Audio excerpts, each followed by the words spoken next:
Welcome, everyone. I am very fortunate to have the opportunity to interview our Human Kinetics authors each month. They're among the best in the fitness industry and within the field of kinesiology. Today, I have the tremendous honor of talking to the author of all Human Kinetics authors, the man who started it all, Rainer Martens. So, Rainer, it's great to finally meet you, and I'm really looking forward to our discussion today. Thank you. It's great to be here. All right. Now, let's actually start with the question for those who might not know your background. Who is Rainer Martens?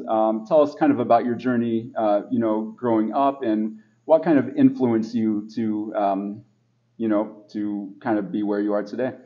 Do you have that much time? Well, we have some time. Well, I'll start with early in my childhood, sport became really important to me.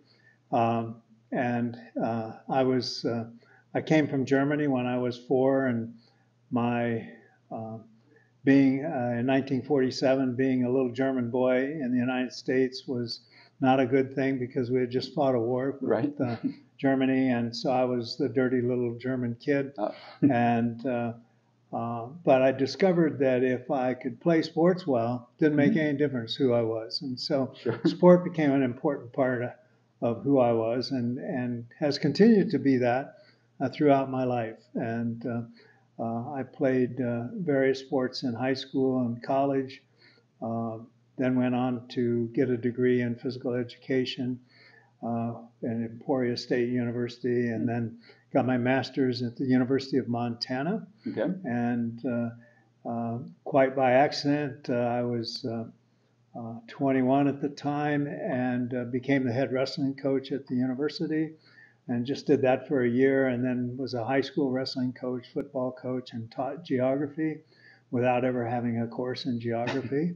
And then came to the University of Illinois to do my PhD, and I was on the faculty here for, till 1986, when I resigned as Human Kinetics was starting to grow.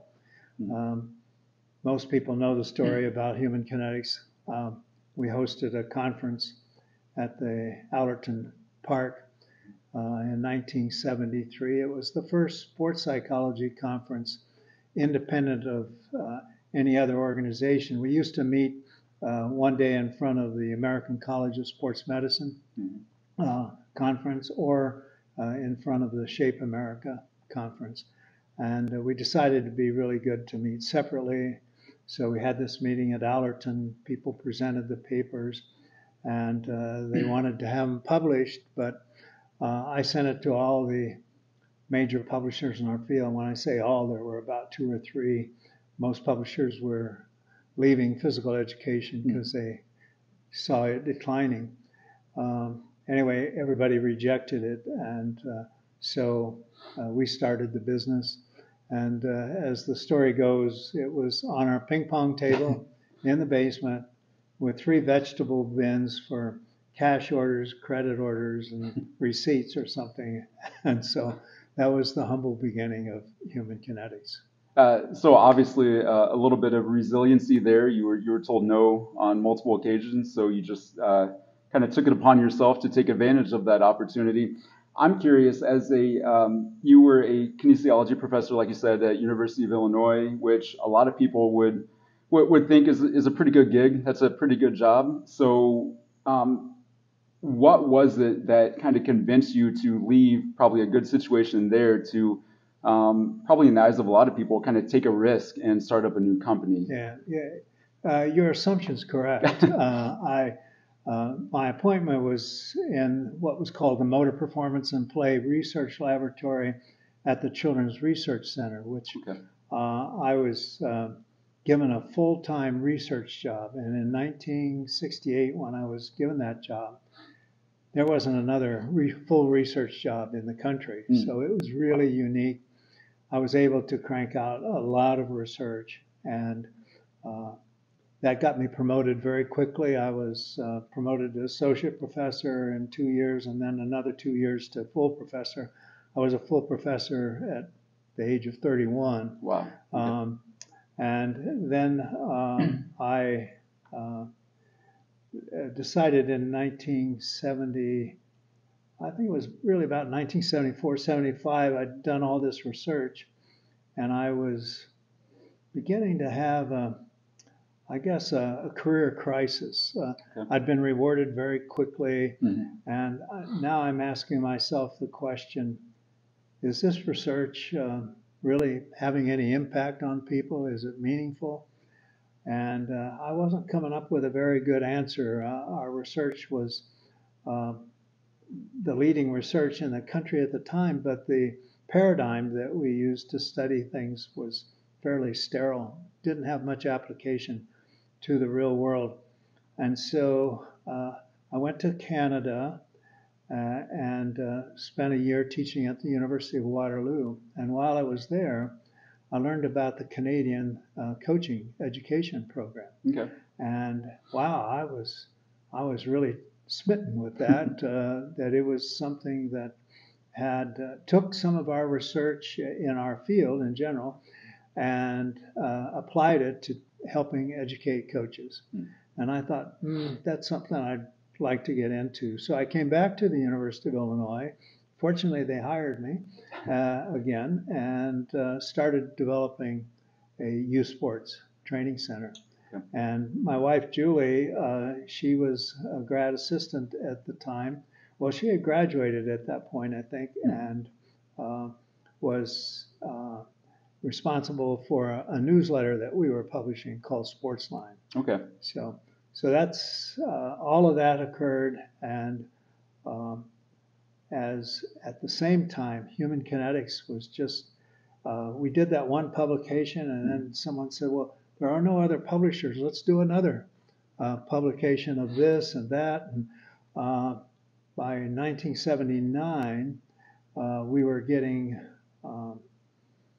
frustrated with the fact that there was no good publication outlet for sports psychology research. Okay. And I was sharing an office with Dan Landers, who went on to significant prominence in the sports psychology field. And I said to Dan, Dan, if you'll be the editor of the journal, I'll be the publisher and we'll start a new journal.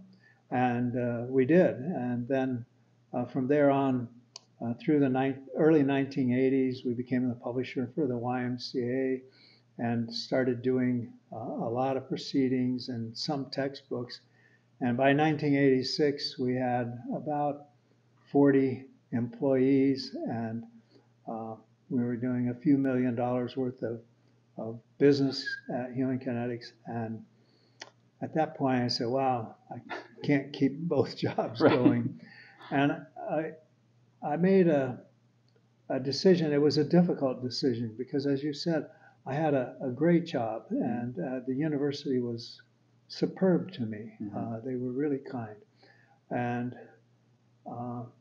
but I could see that what we were doing at Human Kinetics could have a greater impact on our field. And that's what really triggered me to make the decision to leave the university and spend full time at Human Kinetics. Okay. That was a long answer to that question, wasn't it? It was an excellent answer, though. Very thorough, very descriptive. So, and that's what I was going to ask about. You published the journal, and then one thing kind of led to another. At what point though did you really kind of see it take off and kind of start expanding a little bit more into, I guess, maybe the types of publications?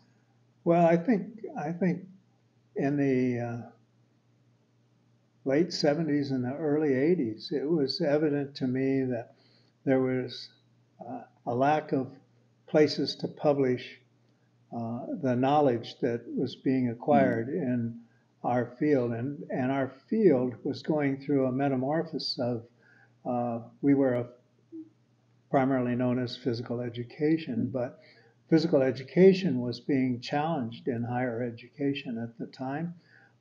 Some prominent educators around the country were saying there's no need for a graduate program in physical education. And so that was the start of an effort to identify physical education as a profession and then kinesiology and the sports sciences as a discipline to Okay. study.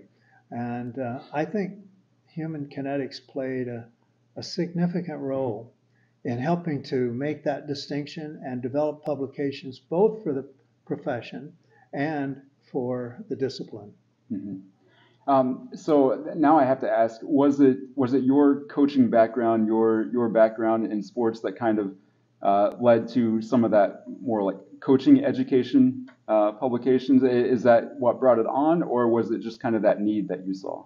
Well, I had seen that program in Canada and Hmm. was impressed with the impact that they were having on youth sports programs. And then I brought that back to try to do that here at the University of Illinois.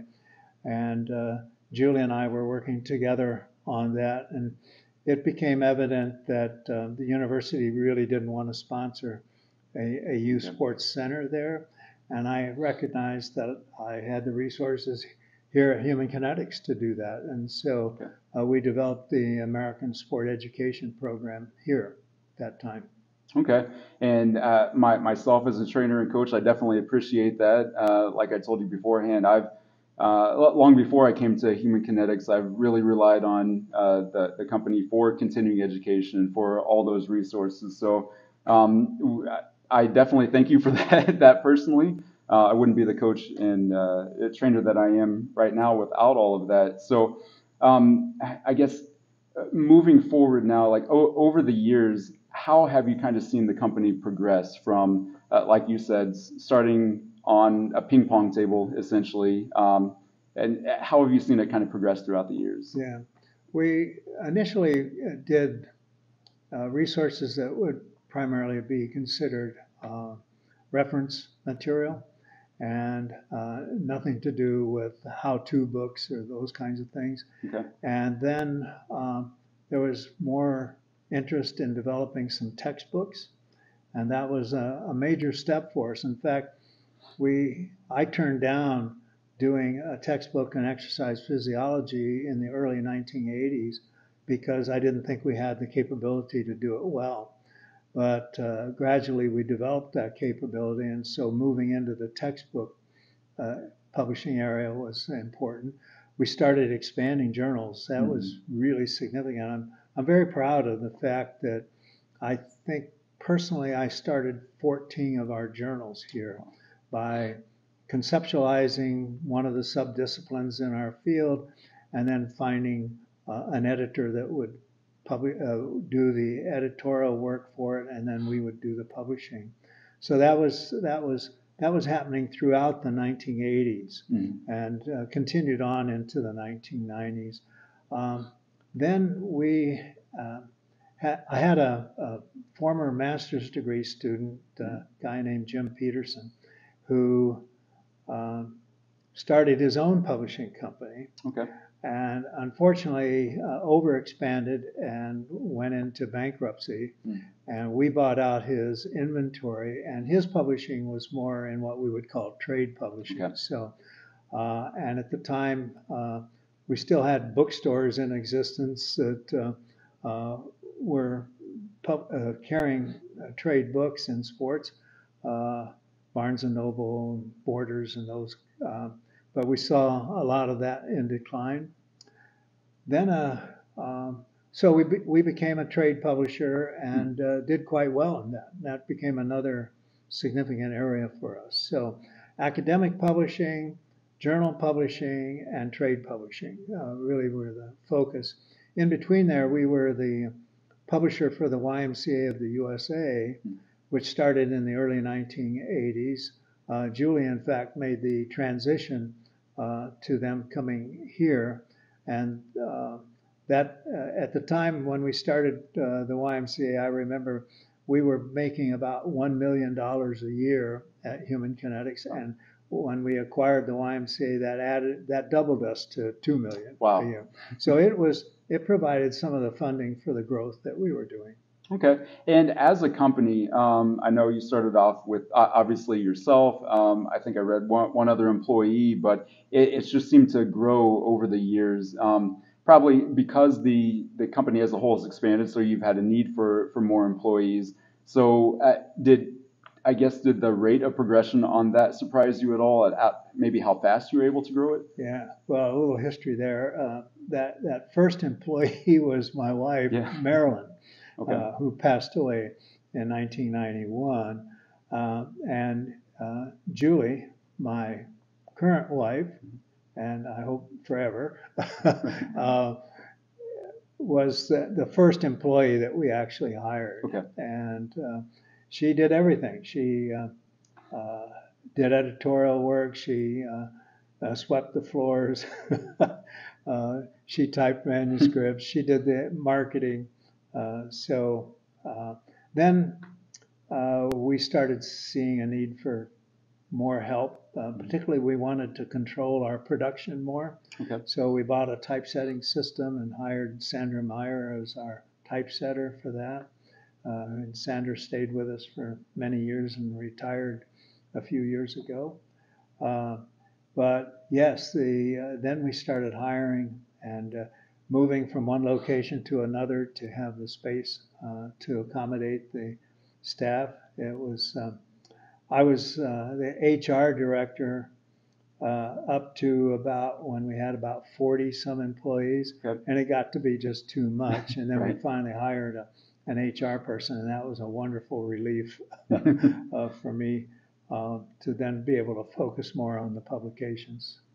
Okay. Now I know that I understand that you're still involved to a degree. I know you definitely contributed in the newest coaching principles book. Um, where do you kind of see human kinetics going from here, though? Well, the publishing business has changed dramatically, and I didn't really play much of a part in that for Human Kinetics. It was Brian Holding, our CEO at the time, and Skip and many good staff here at Human Kinetics that had the vision to see that we needed to move with that change in the electronic industry and the change in the way books were distributed. And that was entirely due to Amazon coming into the picture and really driving our business more to selling through them than selling through bookstores. Okay. Now I know that you were an athlete, like you said, growing up. Are you still staying pretty active? I heard you've become quite the pickleball player. I wouldn't describe it as quite, but I played pickleball yesterday. Okay. I've had to have part of my body rebuilt. I've had 2 hip replacements and a knee replacement, but I'm happy to say I'm still playing. Right. And sport has been an important part of my life throughout. When I was 55, I got a call from Sandra Meyer, the person I just mentioned. Her husband invited me to come out and play softball. I hadn't been playing for a few years, and they had a senior softball league. And I first turned him down, saying I was too busy with Human Kinetics. But he called one evening and said, "Hey, we need one guy to play." And I went out and played, and oh my, it was so great to be back playing softball. And Julie was out of town, and I said, she called me that evening, and I said, "Hey, Julie, you won't believe what I just did. I played softball." Well, I was hooked, and I've been playing softball up until I was 75, and I got to play on a wonderful team in Florida. They asked me to join them, and I come to find out they were the best softball team in the world. And we won 104 national championships. Oh, wow. From 2002 to 2015. And I was fortunate to be inducted into the National Senior Softball Hall of Fame, as most of my teammates were. So, yeah, sport's been a big part. And Julie got me hooked on pickleball, but she's the really good pickleball player. Okay. Well, it sounds like, I mean, you've had a very accomplished career all around. So congrats to that, and congrats to all of your success.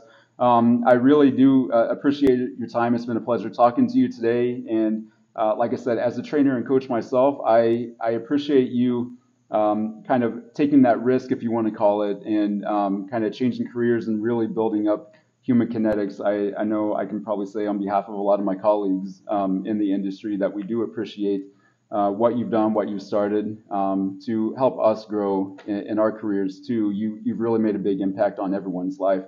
For everyone listening here, if you're interested in learning more about human kinetics and its history, you can find all of that on our website, us.humankinetics.com. And Rainer actually wrote a book of his own called Reiner's Story, where you can find out even more about his experiences and his journey growing up and throughout his career. So again, Rainer, thank you so much. It really has been fun talking to you today, and maybe we can do it again sometime. All right. My pleasure. Thank you. Thank you.